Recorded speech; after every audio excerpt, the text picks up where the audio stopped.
Ito yung pinaka tourist attraction nila dati dito. Itong man-made lake. Dito ay may mga nag-boating, maraming nakaalpas na koi fish. Pero kung iyong mapansin, wala na. So mga tao ngayon nagja-jogging na. Dati nakatigil dito para manood ng mga koi fish. Makita yung mga boat na dumadaan dyan sa ilalim. Pero ngayon ay wala nang tubig, medyo patuyo. So yan, mga tao ngayon ay jogging-jogging na lang. Pag-isa akong pumunta dito, jogging, pero walang problema sa dami ng mga nakakasabayan mo nagja-jogging dito. Ito ay napakagandang lugar, ang daming mga tao na nagja-jogging, kaya kahit na mag-isa ka, okay lang. Ito kasi simula ko lang, so medyo fresh pa. Hindi pa tayo pinapawisan, pero maganda, kaya hindi ako nag-alis ng jacket dahil para mabilis pawisan. Makita mo yung mga building sa likod, magagandang mga tanawin, pero mapansin mo na napakarami, ang dami pang ibang nagja-jogging dito sa lugar na ito. Ito pala ako sa Nuvali. Ayan may mga nakikita tayong mga tao. Nuvali. May naririnig tayong mga baboy, mukhang nagkakatay para sa New Year. Diyan lang yan sa kabila. Pero dito tayo, jogging. Madami talaga, may mga high-rise building na tinatayo. So ito inire-recommend ako talaga na puntahan sa mga gusto magpapawis, gusto mag-jogging dito. So ako, balik-balikan ko ito, itong Nuvali na ito. Okay naman yung mga dati kong pinupuntahan, pero dito sa Nuvali talagang recommended, well recommended. Ayan, may mga couple na nag-jogging, nag-walking, nag-date, hindi natin alam. Dito sila, nakakasabayan natin sila dito na tumatakbo, nagpapawis, naglalakad, nagpapawis. At ayan, sasalubong tayo mga grupo, pamilya o magkakatrabaho. So ganun dito, tayo lang yung mag-isa. Hindi naman, may mga nakikita naman tayo na nag-iisa na nagja-jogging.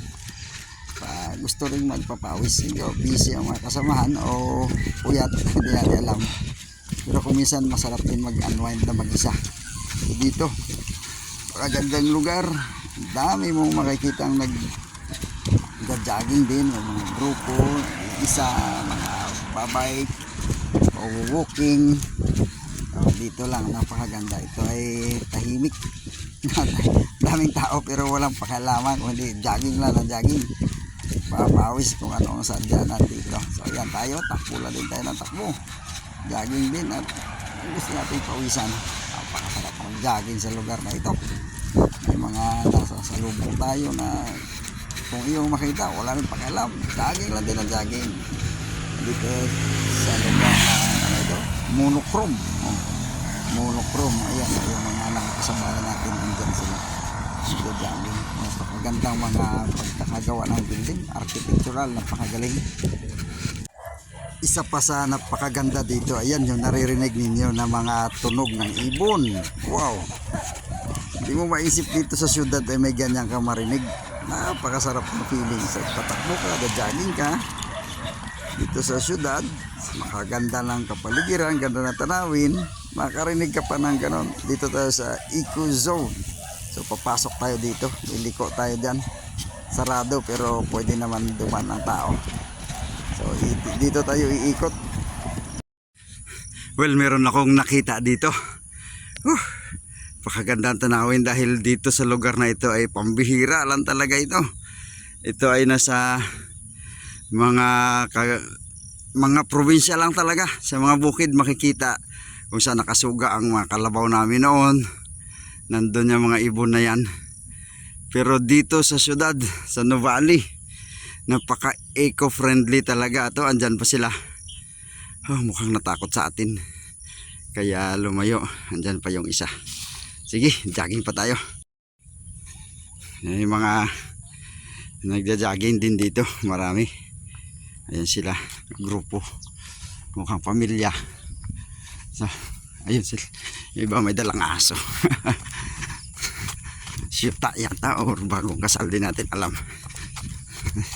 Pero tayo, jogging lang din tayo.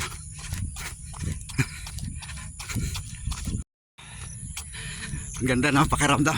Pinapawisan ako, ramdam ko na yung pawis. But nakita ko ulit yung mga ibon. Ayan. Andiyan sila, makikita nyo ba? Yan o, yung mga puti na yan. Andito sila. Lumipat lang pala. So dito ay may mga nagja-jogging pa rin. Yan sa ating likuran. Kung inyo silang makikita. No, at ito may mga sa kabilang side. Iikutin natin ito. Mahagnao Street. So iikot tayo dito.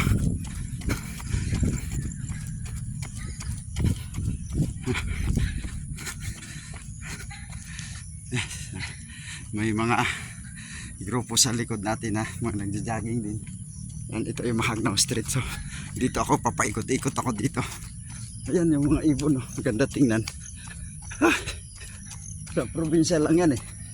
Pero dito may makikita ka pa. Itong napakaganda sa lugar na ito, napaka eco-friendly. Doon pwede pa pumunta. Yung iba doon lumulusot.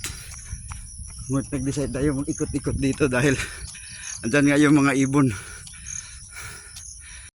Ayan sila oh, yung mga ibon. 4 sila. Ayan. Ay, 3. Andun yung mga nagja-jogging kanina. Sabi ko na mga nadaanan ko. Andun sila. So hayaan lang natin yung mga ibon. Jogging pa tayo. Dito naman ako sa Baloy Street. At dito ako papasok. Ayun, may nagja-jogging din doon. Mukhang nauna sa akin. Baloy Street. Ito yung Baloy, lugar yan eh. Sa bandang Mindanao. Ayan, yung mga ibon, ganda tingnan. Dito sa ganitong lugar ay talagang ano ito, treasure. Sa probinsya normal na tanawin yan, pero dito treasure yan. Si kuya isa na nagja-jogging.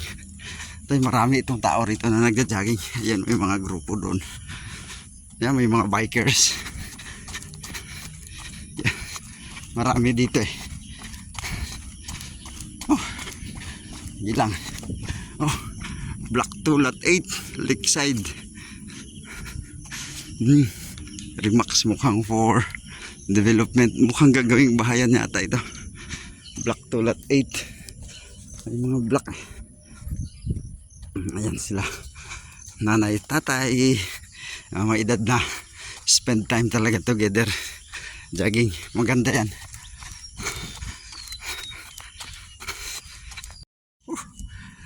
Si tatay kung makita ninyo ay sa tingin ko medyo maedad na. Pero hindi na nakakapag-jog. Walk na lang. Ayan sa likod natin. So yan talaga. Pero nagbibigay pa rin siya ng panahon para makapagpapawis. So, sarap na ng pakiramdam. Pinagpapawisan na ako. Ito hanap natin to eh. Ayan oh, may mga ilan pa tayo nakikita. Ito ay No Valley. So babalik tayo sa Evo Zone Avenue. Doon tayo galing kanina eh. So umikot lang tayo doon sa Baloy Street. Inikot lang natin yung babalik tayo sa Evo Zone Avenue. Napakagandang lugar. Yan, may mga grupo pa. Dadaging. Ilan pa sila. Oh, mukhang maganda doon sa dulo. Parang gusto ko mapuntahan. Sige, susubukan natin. Ini sa atin mag-isa. Mag-isa siya. Tanaw ko kanina, sabi ko mukhang maganda puntahan. Oval pala siya. So may oval, pabilog. And then pabalik lang din. So ayun, maganda nga. Oh, mukhang may lights dito sa gabi. May mga deer. So siguro maganda rito sa gabi. Pero dito tayo ngayon. Pupunta tayo dito sa ito yung lugar na dati napakaraming tao. Ngunit noong nawala yung attraction nila sa tubig, yung Lake Avenue nila, so wala na masyadong pumupunta dito. Pero hindi magtatagal, ayusin din, babalik nila yon dahil napakagandang attraction noon eh. Actually tagaktak na ang pawis ko dahil naka-jacket pa nga, naka-jogging pants, pero parang hindi nakapagod sa lugar na ito. sa ganda ng mga tanawin. Sarap dito. Kita mo yung ganda ng lugar. Parang hindi ka napapagod. Yan, may mga bahay pa ng anay. Parang hindi safe magbahay dito. Waanayin kasi napakaraming punso. Alam natin ang laman ng mga yan, mga anay. Pero ganda tingnan. Lakeside Evo Zones S2 Block 8 Lot 6. Yan, may mga nagja-jogging. Anong oras na? Diyan Ayan, yung mga bangka nila nakaahon.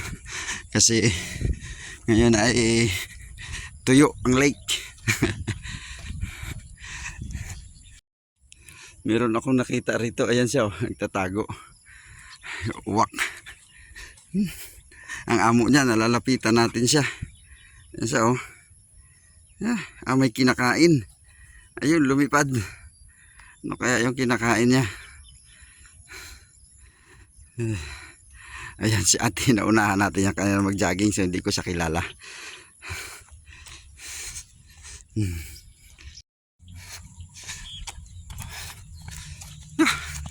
Pawis. Ito hanap natin eh. Madalang tayo may chance na ganito gawa ng ating trabaho. Ganda. Ganda ng pakiramdam. Sarap. Balanan Street.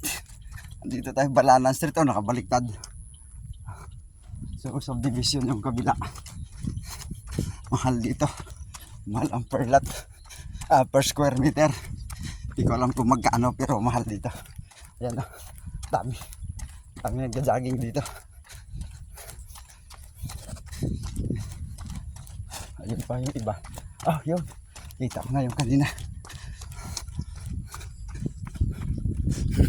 Sa atin, sumunod sa atin. Bakit kaya? Bakit kaya sumusunod sa atin?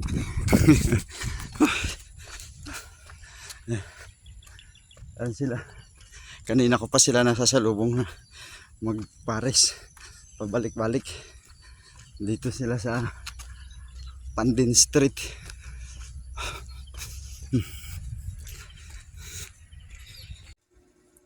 Thanks for watching my videos.